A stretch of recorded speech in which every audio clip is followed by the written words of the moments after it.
गई हो। मेरे पिताजी को दाग लग जाएगा। ठीक है, मैं आत्महत्या नहीं करूंगी।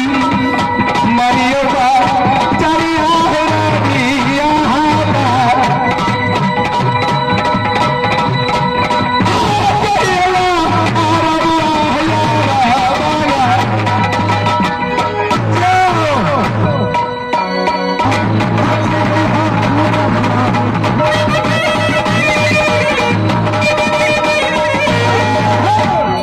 मेरा मकान करता है राज मोहब्बत और पिताजी का नाम पीर कैसर सिंह, माता की नाम रानी दूला और है शहर का नाम रमणपति भाभी की नाम रानी सोना पड़ गए। देश में छपे जाने खजानी दोस्त का नाम है देवा पंडित। क्यों लड़ने में तहर गुजार, लेकिन हम लोग क्या नाम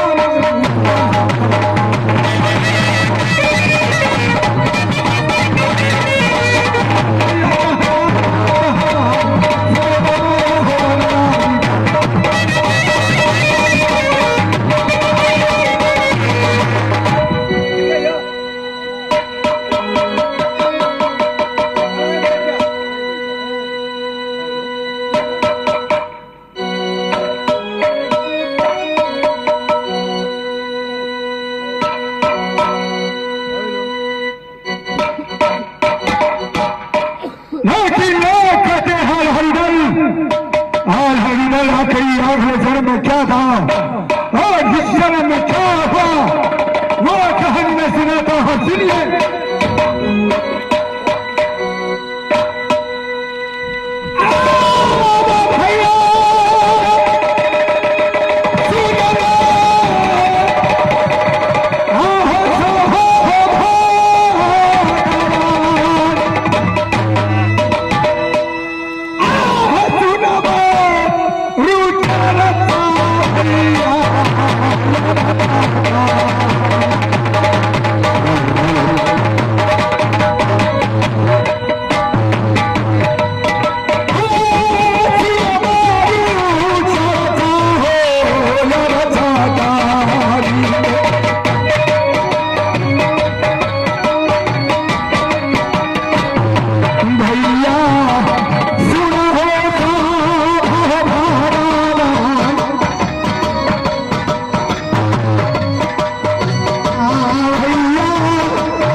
था, पूरी कर लिया अवतार, नाम रखा है किसी हासिल जन्म के दुश्मन बदल किया।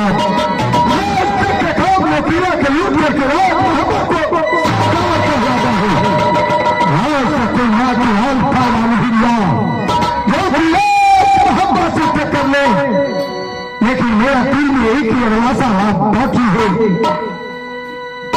इंद्र कुमार पैदा लिया तो आधा राज हमने लुटा दिया, लेकिन अमरजीत मेरा बेटा पैदा लिया तो भाभी ने जंगल में ठिकरा दिए। 12 साल की बाद हमने राज मोहब्बा उस जंगल से लाए,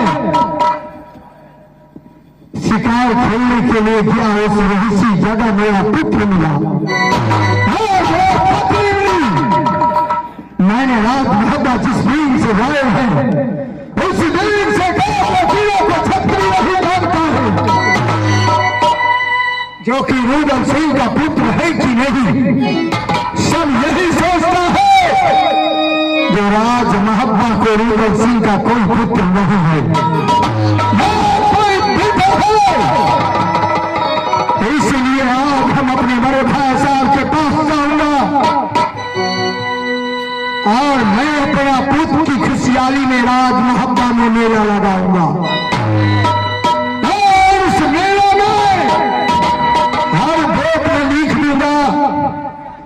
रुदल सिंह अपने पुत्र के खुशी में मेला लगाया है, लेकिन ये विचार हम अपने मंत्री से पूछ लेते हैं।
1966 और तोड़ फोड़ का चाचा है। तोड़ फोड़ के चाचा उनकी तरफ से 51 रुपए में पुरस्कार मिले हैं। हमारे कंपनी को से बहुत बहुत धन्यवाद। मंत्री जी, आज मैं एक विचार से पूछते हैं, क्या विचार महाराज? इंदल की बात जब फायदा लिया ना, हाँ, हम अपने हाथ से, तेरा हाथ से मैंने आधा राज मिटवा था, खुशियाली था, खुशियाली बचा दिया। लेकिन अमर जीत जब फायदा लिया तो कुछ नहीं मिटाया जी। ना किसी को मालूम हुआ, ना कोई खबर हुआ। अभी तक भी अकार न किया तो छत्री मुझे निपुत्र समझते हैं, कोई नहीं जानता है। इसलिए मेरा विचार है, क्या विचार है महाराज? महादान धूमधाम से मेला लगाया जाए। ये तो बहुत खुशी की बात है। सारी और शान वेद में लिखा जाए कि रूदल सिंह अपने पुत्र के खुशहाली में मेला राज मोहब्बा में लगाया है। हर देश में पत्र भेजवा दूंगा। हाँ हाँ, क्या नहीं मंत्री।